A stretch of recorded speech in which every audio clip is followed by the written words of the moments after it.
There is a small fire station in Livermore, California. It does not look special. It does not attract tourists the way famous landmarks do. But inside that station, hanging quietly from the ceiling, there is something that should not exist. A simple light bulb. It was installed in 1901, and it is still on. More than 120 years later, that same bulb is still glowing. Not bright, not dramatic, just steady, reliable, constant. Think about that for a moment.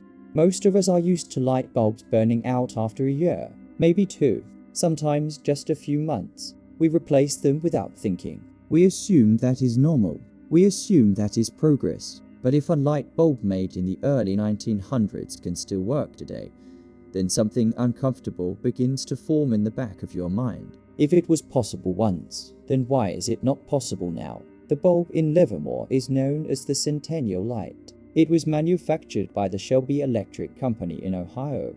It was designed at a time when electricity itself was still new to most homes. It has survived world wars, economic collapses, technological revolutions, and entire generations of engineers. And yet, it still works. Engineers who have examined it believe its long life is due to a thick carbon filament and a design that did not prioritize efficiency over durability. It was not built to fail. It was built to last. That detail matters.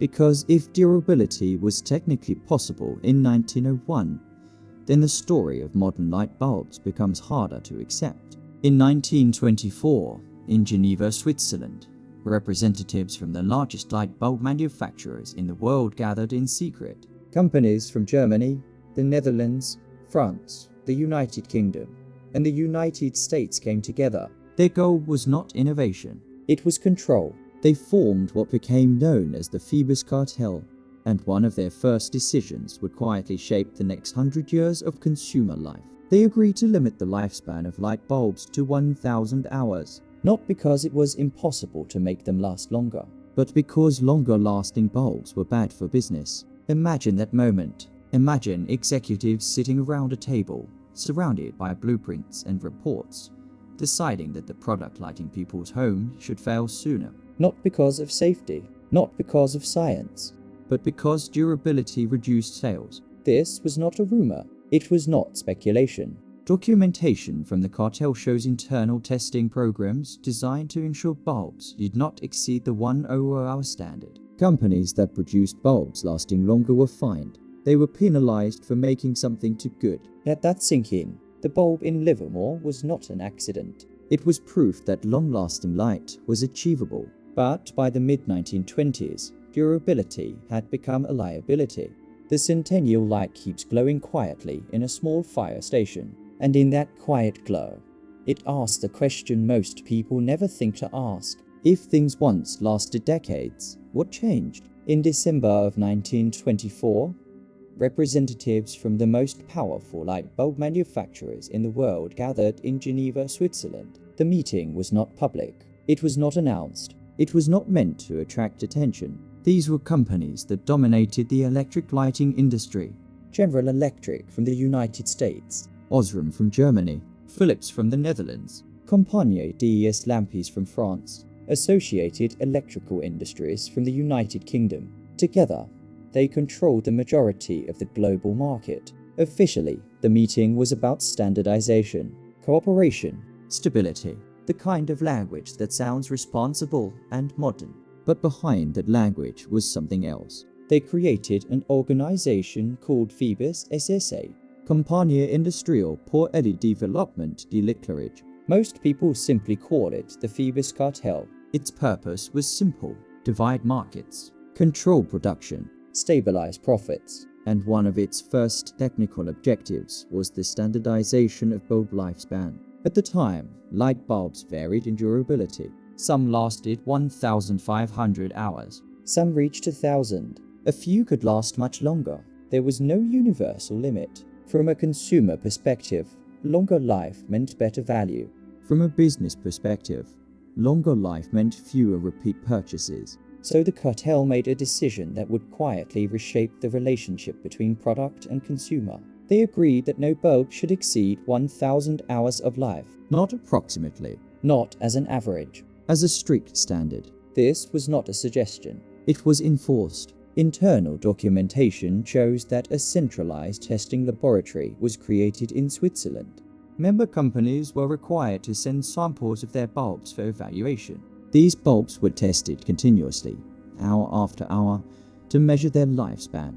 If a company's product exceeded the 1000 target, penalties were applied. Financial penalties. In other words, manufacturers were fined if their bulbs lasted too long. Think about that carefully. The companies did not struggle to make bulbs durable. They struggled to make them fail sooner, without failing too obviously.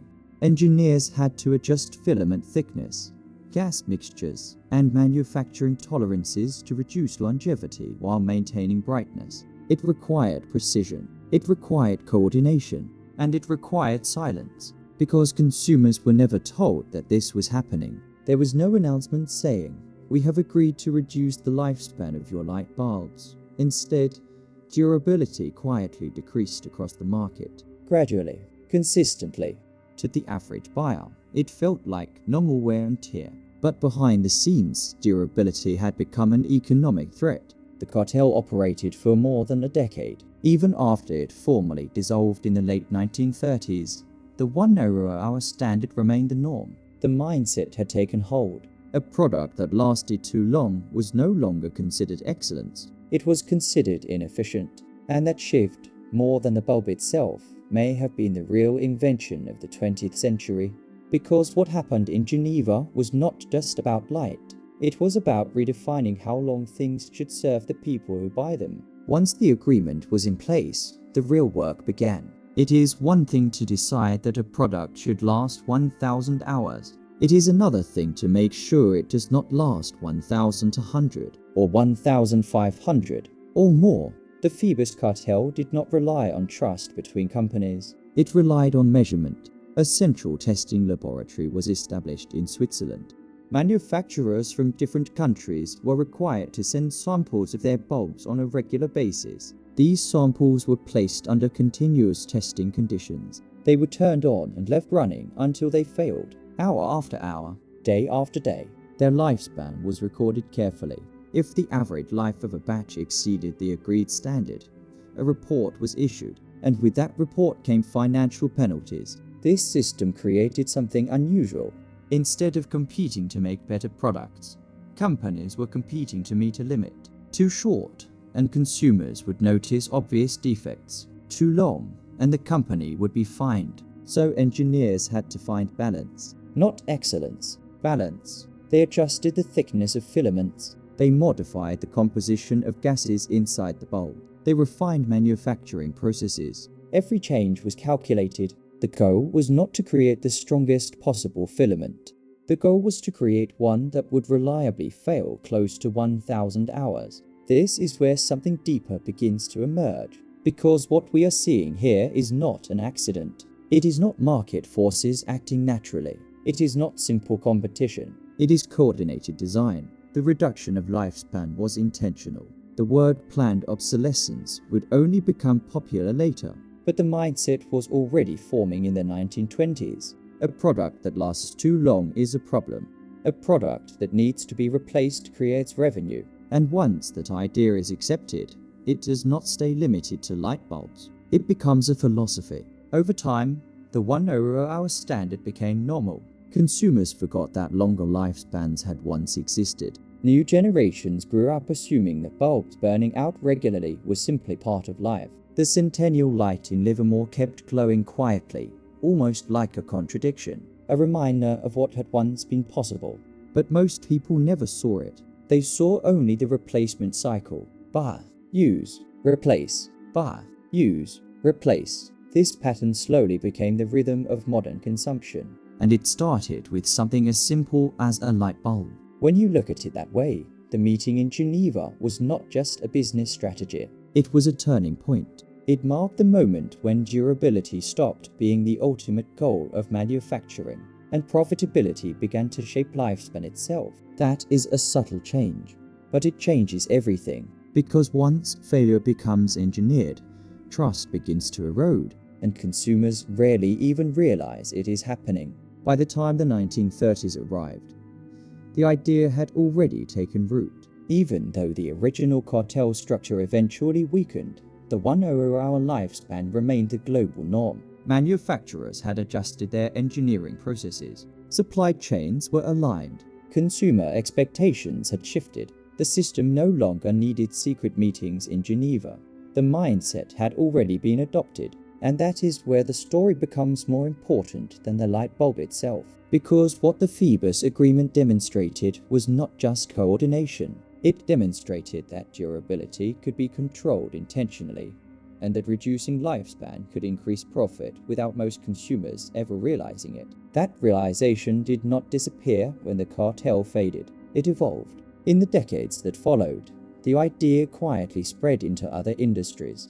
Automobiles, home appliances, electronics. Products were no longer designed only to function. They were designed to cycle, not necessarily to break immediately, but to age, to become outdated, to feel replaceable. The shift was subtle. Advertising began emphasizing newness over durability, innovation over longevity, style over strength. Consumers were encouraged to upgrade, and the rhythm became familiar. A product works, then it slows down, then it feels old, then it is replaced. The light bulb was not the only product affected by this logic. It was simply one of the earliest documented examples. The phrase planned obsolescence would later enter economic discussions. Some described it as a strategy to stimulate demand. Others criticized it as wasteful. But regardless of the terminology, the effect was the same. Lifespan became flexible, not technically impossible to extend, just economically inconvenient.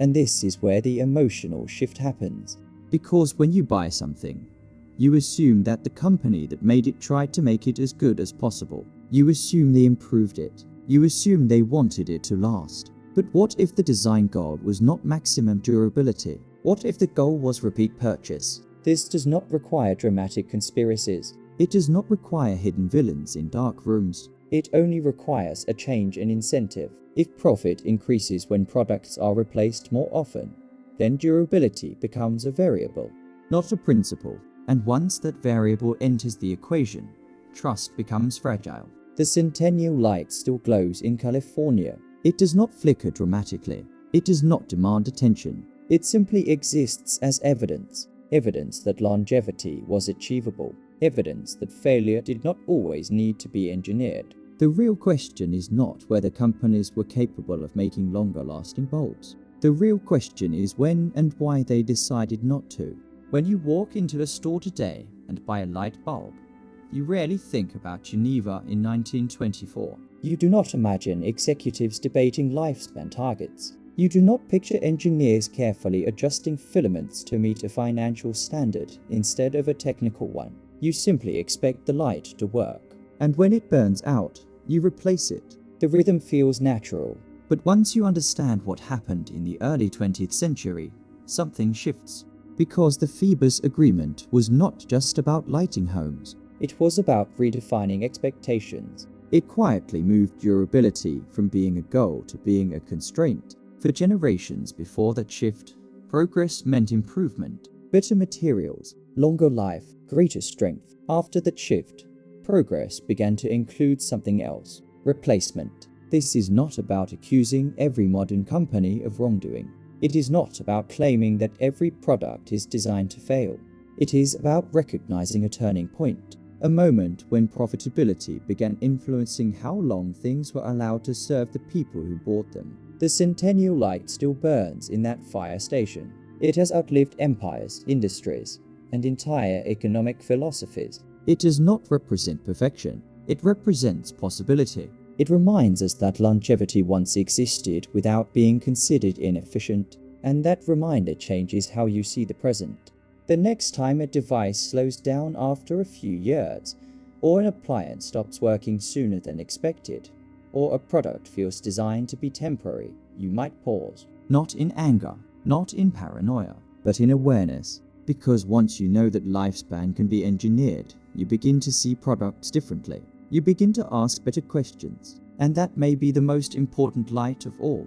If you value investigations that follow real documents and real historical records, consider subscribing. There are more agreements, more archives, and more turning points waiting to be uncovered. History is not just what we are told, it is what was written down, signed, and quietly filed away. And sometimes it changes everything.